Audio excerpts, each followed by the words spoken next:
मराठा आरक्षण को लेकर आंदोलन कर रहे मनोज जरांगे और उनके समर्थकों को मंगलवार शाम तक सड़कों और आजाद मैदान को खाली करने का आदेश है। हाईकोर्ट ने जरांगे और समर्थकों के रवैये पर नाराजगी प्रकट करते हुए कहा था कि आंदोलनकारियों ने शर्तों का उल्लंघन किया है। हालांकि मराठा आरक्षण के नेतृत्वकर्ता मनोज जरांगे ने बगावती तेवर दिखाते हुए कहा है कि जब तक उनकी मांगें पूरी नहीं हो जाती तब तक वे मुंबई नहीं छोड़ेंगे। अब इसके बाद सवाल यह उठता है कि क्या है मराठा आरक्षण, क्या है मनोज जरांगे की मांगे, क्यों महाराष्ट्र में हजारों लोग सड़कों पर उतरे हैं। नमस्कार, मैं ऋचा पराशर और आप देख रहे हैं वन इंडिया हिंदी।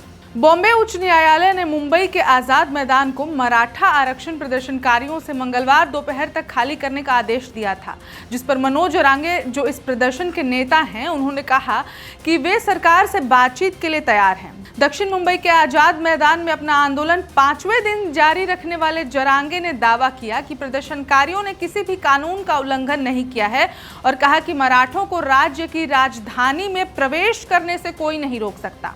तो चलिए आपको बताते हैं कि क्या है इन प्रदर्शनकारियों की मांगे। अब मराठा समुदाय महाराष्ट्र में ओबीसी दर्जे की मांग कर रहा है। मराठा नेताओं की मांग है कि उनके समुदाय को ओबीसी कैटेगरी में शामिल किया जाए। अगर बिना ओबीसी कैटेगरी में शामिल किए उन्हें आरक्षण दिया जाता है तो फिर ये कोर्ट कचहरी के मुकदमों में फंस जाएगा और राज्य में आरक्षण की सीमा 50% से ऊपर चली जाएगी।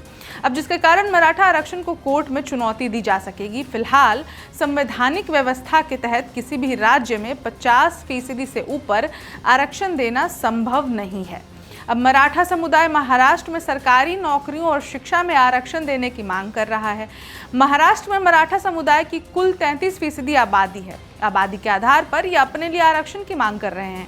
इसके पहले हाईकोर्ट ने राज्य सरकार के 2014 के नौकरियों और शिक्षण संस्थानों में 16% आरक्षण देने के फैसले पर रोक लगा दी थी और इसे 12% पर लाने को कहा था और कहा था कि कुल आरक्षण की सीमा को 50% से ज्यादा नहीं बढ़ाया जा सकता है।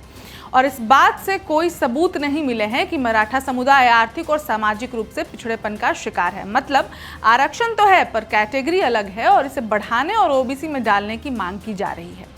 इधर विरोध प्रदर्शन के 5वें दिन जरांगे ने कहा, मैं सरकार से बातचीत के लिए तैयार हूं। उन्होंने चेतावनी देते हुए कहा, अगर आप भी ऐसा करेंगे तो मैं किसी भी हद तक जा सकता हूं।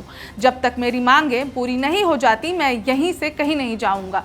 अगर आप हमें गिरफ्तार करने या मुंबई से बेदखल करने की कोशिश करेंगे तो यह आपके लिए खतरनाक होगा। हाईकोर्ट के आदेश पर जरांगे ने कहा, मुझे पूरा विश्वास है कि हाईकोर्ट गरीब मराठों को न्याय देगा।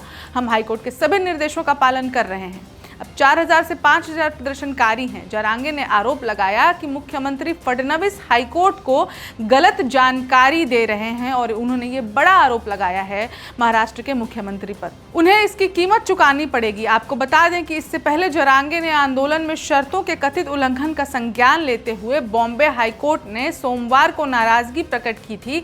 अदालत की सख्त टिप्पणी के बाद मुख्यमंत्री देवेंद्र फडणवीस ने दोनों उप मुख्यमंत्रियों यानी अजीत पवार और एकनाथ शिंदे के साथ समीक्षा बैठक भी की। बैठक के बाद फडणवीस ने कहा था कि उनकी सरकार हाईकोर्ट के आदेश का अनुपालन करने के लिए प्रतिबद्ध है। अब इस खबर में फिलहाल इतना ही, लेकिन मराठा आरक्षण की मांगों पर आपकी क्या राय है हमें कमेंट करके जरूर बताएं और ऐसी और खबरों के लिए देखते रहें वन इंडिया हिंदी। नमस्कार। Subscribe to One India and never miss an update. Download the One India app now.